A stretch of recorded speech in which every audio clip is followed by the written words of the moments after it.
uma face do Bitcoin que a gente não trouxe aqui ainda, e eu até acho legal a gente não ter falado disso ainda, é a questão do preço. Uhum. Muitas vezes, se você começa a falar do preço, porque é o que instiga mais a ambição da pessoa, querer ficar rico, a gente deixou isso mais pro final. O Bitcoin, assim, ele tem, dentro das regras do sistema monetário dele, uma facilidade para que o preço do Bitcoin sempre suba. Isso é, de fato, uma verdade, assim? Tem só uma premissa que eu acho interessante, né? Tem uma projeção, eu acho que é do Standard Charter, dizendo que o Bitcoin pode chegar a 1 bi em 2050, eu acho, né? Que é a projeção dele. E aí, assim, isso pode ser muito bom, mas o dólar pode estar valendo 0. Então, 1 bi pode não valer nada, né? Tem essa diferença, assim, que é muito importante de todo mundo saber nessas projeções, né? Tem um site, chama, acho que Dead Currencies, tipo, moedas mortas, né? Que é uma lista das moedas que morreram nos últimos... acho que desde sempre, sei lá, que eles consideram, né? E aí tem, acho que 699, sei lá, um número assim. Tá entre 500 e 600, tá? Moedas mortas. Eu até tinha feito uma conta, assim, boba. E aí a taxa de mortalidade de uma moeda fiduciária era mais ou menos de 3,2% ao ano. Então nós temos 3 moedas fiduciárias que morrem por ano, Olha, não né? sabia. E aí, achei bem legal, assim, tava fazendo umas análises em relação a isso. E 25% delas morrem por hiperinflação.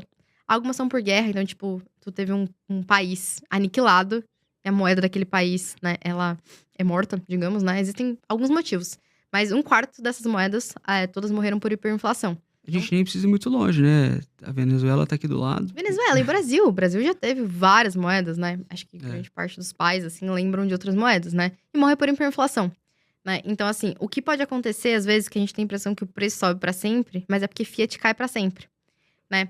E aí, o que eu acho que é interessante? Eu, particularmente, gosto de ver o preço do Bitcoin em ouro.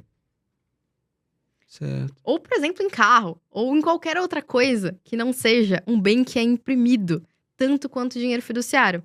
Porque daí a gente consegue saber.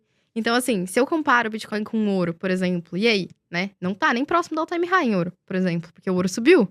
Porque o ouro é um ativo escasso, né? Então, eu particularmente gosto muito mais da perspectiva de ver a subida do preço, não em moeda fiduciária, como o dólar e o real, mas em outros bens, tal como o ouro, por exemplo, que aí eu acho que a gente tem a noção de tá subindo infinitamente mesmo, ou é simplesmente a desvalorização das moedas que fazem com que a gente tenha a impressão de que subiu. Porque às vezes a gente quer comparar o Bitcoin, usar a unidade de conta para falar sobre o valor do Bitcoin,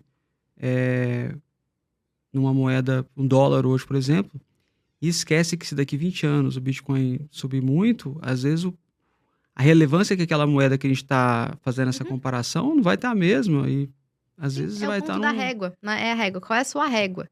Então, eu acho que é muito melhor a gente... Particularmente, eu acho que o melhor é usar o ouro, né? Então, se o Bitcoin consegue manter o valor frente ao ouro... Mas o Bitcoin, falando em comportamento de preço, ele é um ativo escasso, né? A oferta de Bitcoin todo ano ela é mínima em relação ao que a gente tem no todo. É uma regra e já é sabido que isso vai acabar num determinado momento. Então, ninguém vai poder fazer mais que 20... Não vai poder ter mais que 21 milhões de Bitcoins no mundo. Só que a demanda é crescente. Você tem, todo momento, mais pessoas se interessando e comprando, guardando. Um ativo que a demanda é crescente, mas a oferta ela é totalmente fixa, o preço vai subir. É uma verdade isso. Mas por que muitas pessoas têm medo, às vezes, de investir? Às vezes, de perder dinheiro? Por que você acha que... Sim, o aspecto não é isso, né? Tem todas as propriedades para que tenda a valorizar a longo prazo. Só queria fazer esse disclaimer para as pessoas sempre entenderem que, às vezes, né, é desvalorização da moeda e precisa balancear com outras coisas. Por que as pessoas têm medo? Cara, é muito louco, assim, né? Essa é uma pergunta difícil de ser respondida, né, na verdade. E aí tem uma frase do Peter Lynch, que é um grande investidor também, né? Que diz assim, as pessoas demoram muito mais tempo escolhendo a geladeira do que escolhendo seu próprio investimento. Né? Verdade. Existe um comportamento meio que maluco, assim, envolvendo investimentos. Que talvez porque é um tema difícil, talvez que as pessoas acham que elas são ruins em matemática. sei lá, né? Mas as pessoas adoram o jogo do tigrinho, né? Principalmente os brasileiros, Sim. né? Então... E aí uma segunda frase também que eu acho muito boa, que é de um Nobel da Economia, né? Diz assim, se você quer... Não, diz investimento devia ser igual ver a tinta secar ou a grama crescer. Se você quer emoção, vá pra Vegas, né? Eu acho... Cassino, Vai né? pro cassino, vai fazer outra coisa. Tipo, não é pra ser sobre emoção. E eu acho que as pessoas acabam vendo, assim, o mercado econômico como, tipo, super emoção. Tenho que fazer 100x. É uma meme coin que vai salvar a minha vida, né? Enquanto que a perspectiva, na verdade, é, cara, você tem acesso a um dinheiro que vai fazer o seu trabalho duro, difícil, ao longo prazo, ter uma boa performance, né? Na minha perspectiva, é sobre ter uma moeda que valorize o seu trabalho. Não é sobre achar a coisa que vai mudar a sua vida do dia pra noite, né? Então, acho que esse é um aspecto. E aí, as pessoas, elas não querem entender, mas elas querem o que é muito rápido, muito fácil. E aí, elas acabam meio que ficando com medo. E no meio desse medo, se tornam irracionais e vão fazer só as coisas que não fazem o menor sentido. E que não fazem... Assim, eu recebo mensagens que são muito malucas. Essa semana eu recebi uma de uma pessoa que me falou assim, investi 10 mil, tô com 5... Não sabia o que fazer, coloquei nessas 2 altcoins incríveis. O que você acha? Eu falei, cara, eu nunca ouvi falar delas na minha vida. Tipo, eu não sou maximalista. Olho para outras moedas, tipo, entendo, teoricamente, né, do mercado. Nunca ouvi falar na minha vida. Daí ele falou assim, você pode, por favor, estudar pra mim e dizer o que você acha? Não é possível. Sim, mas isso é muito comum, assim, sabe? As pessoas do tipo, tenho pouco dinheiro. Não vou pôr nada no top 200. Só quero pra baixo, porque é o que a galera acha que vai ter maior valorização.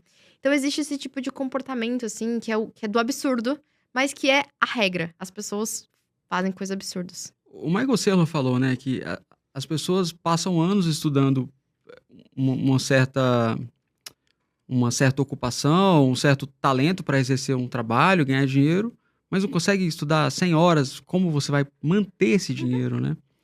Ou como você vai manter o seu patrimônio, né? Porque... Acho que a maioria sabe que se você pegar o dinheiro e guardar, aquilo vai perder valor.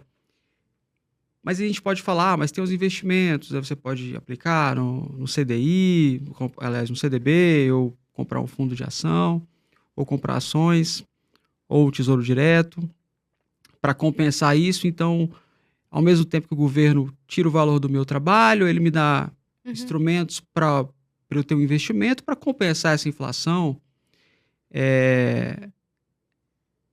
Mas as pessoas, elas estão tão acostumadas a ser escravizadas que elas, às vezes, não pensam assim que eu não deveria ser obrigado a estudar a ser um bom investidor. Primeiro porque o dinheiro, como uma propriedade boa, ele já deveria ser um dinheiro que guarda o valor, né, do meu trabalho. Então, eu não tinha que perder o meu tempo para estudar investimento, para valorizar esse tempo que eu estou perdendo para investir e às vezes até contando com a sorte. Eu poderia estar, como você falou, estudando para ser um médico melhor, um advogado melhor, um antropólogo melhor, qualquer atividade que eu estiver fazendo, né? E aí você vê o tanto que um problema que nasce com o dinheiro monetário acaba que afeta princípios filosóficos, assim, e de quase que dignidade da pessoa, né? Eu acho que existe uma espécie de ódio ao dinheiro também, por muitas pessoas que, enfim, se sentem talvez injustiçados, né? Eu acho que a premissa, gente, o mundo não é justo, né? O mundo não é justo, não tem o que fazer sobre isso, né? E aí as pessoas se sentem muito escravas do sistema capitalista no geral, né? E com ódio do dinheiro. E aí, a partir do ódio do dinheiro, se manifesta com não vou olhar pra isso porque o problema é o dinheiro, né? O problema é a economia, o problema são os bilionários, o problema são os super ricos, né? E aí se manifesta em compras excessivas, né? Nessa manifestação de gastar muito e não se preocupar, né? Então, acho que às vezes eu ouço muitas coisas assim que eu tendo a ouvir como um ódio ao dinheiro por não entender também como as coisas funcionam, né? Que acaba no longo prazo também sendo muito ruim para as pessoas. How about that? All your models are destroyed, completely devastated. Bitcoin goes to the moon.